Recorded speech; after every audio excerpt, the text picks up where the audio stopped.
Science versus the church. You've heard this story before, right?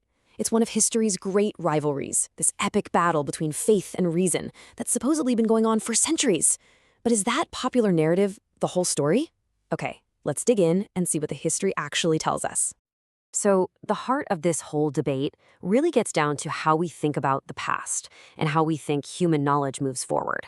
And it all kind of boils down to one single powerful question. And here it is. Did the medieval church actually hold back scientific progress? It's a really potent idea, and honestly, it's one that a lot of people just accept as fact. And this perspective, which comes right out of our source material, puts it perfectly. The argument is, look at all the brilliant minds who were called heretics or who were just too scared to publish their work. How could that not have slammed the brakes on progress? It's a compelling point, and it has a very, very famous poster child. So let's start there. Let's really look at this case for conflict. And when you do, pretty much all roads lead to one legendary showdown, the trial of Galileo Galilei. Now, this whole thing didn't just happen overnight. It played out over 2 decades. In 1616, the church officially says, nope, this idea that the earth goes around the sun, that's heresy. Galileo gets warned. But then, a few years later, his friend becomes the pope, and Galileo thinks, okay, this is my chance. He publishes his big masterpiece in 1632, and, well, it backfires. A year later, he's tried, condemned, and forced to spend the rest of his life under house arrest. I mean, on the surface, it looks like a total open and shut case of science being crushed by dogma. And check out this quote from the Inquisition's own report. It shows you exactly what their reasoning was. They didn't just say heliocentrism was bad science. They called it formally heretical because it directly contradicted the Bible. So the conflict wasn't just framed as a scientific one, it was a theological one. But, and this is where the story starts to get a lot more complicated. Even within this one event, our sources point to 2 different narratives. On the one hand, yeah, he was absolutely punished for his scientific ideas. But on the other hand, a lot of people argue the real problem was that he insulted the Pope. Apparently, Galileo put the Pope's own arguments in the mouth of a character he named Simplicio, which, means simpleton. It was just a huge political blunder that turned his most powerful ally against him. This suggests the whole affair was as much about power and ego as it was about science. The Galileo affair is dramatic, for sure, but it might not be the whole story. There's a totally different way to look at this, and that's the case for patronage, where the church wasn't the villain, but was actually the #1 sponsor of science. This quote pretty much lays out the entire counterargument. For centuries, if you were a scholar, your life was tangled up with the church. It wasn't some obstacle you had to overcome. In many cases, it was the only institution around that made your work possible in the first place. And this is a staggering piece of history right here. The whole idea of a university, a dedicated place for learning and research, that was created by the medieval church.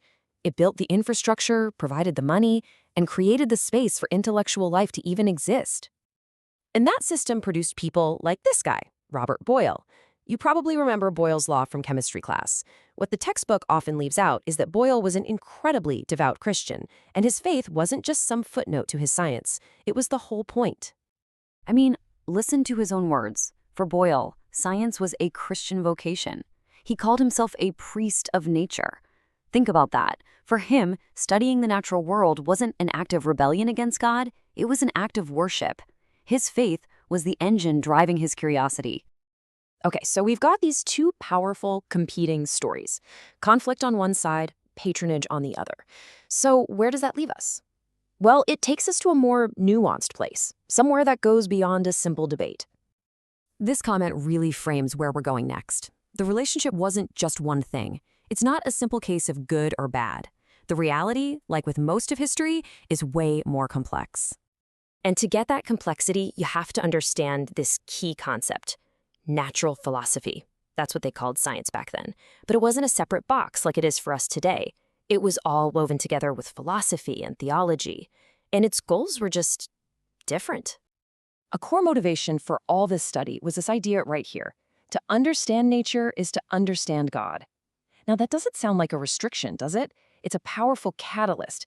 It gave scholars a profound theological reason to go out and investigate the world, the stars, the earth, everything. So here's the crucial point. The church was playing a dual role. It was the great patron, no doubt about it. It founded the universities, it funded the research, but Its goals were often pretty conservative. It supported inquiry, but a lot of times the point was to reconfirm what was already believed to be true. And it absolutely would step in and exert control if it felt its authority or its interpretation of the Bible was being challenged. It was both a sponsor and a censor.